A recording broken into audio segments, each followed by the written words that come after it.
संस्थान द्वारा आज सनातन का विवेक और स्वामी विवेकानंद विषय पर जो गोष्ठी आयोजित है, इसमें बनारस से मैं प्रोफेसर अवधेश प्रधान और गाजीपुर से माधव कृष्ण जी पधारे हैं।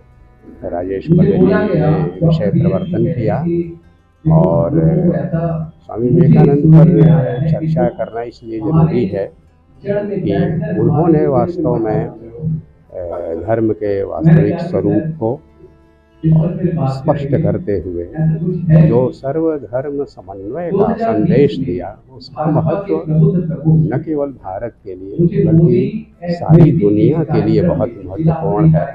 और आज तो उसकी ज़रूरत और ज़्यादा बढ़ गई है, क्योंकि विभिन्न धर्मों को मानने वाले आखिर कब तक आपस में कलह करते हुए किसी निर्णय तक पहुँचेंगे।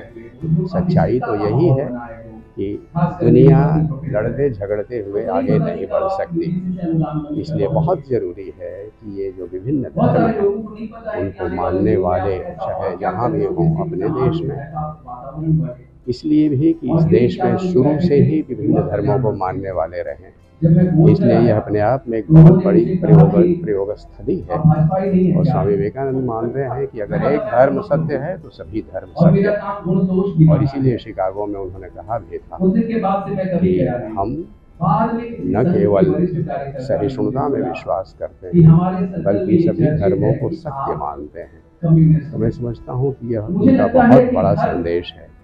दूसरे, उन्होंने छुआछूत के विरुद्ध उस समय जो सिंह गर्जना की थी, उसका बहुत बड़ा महत्व था।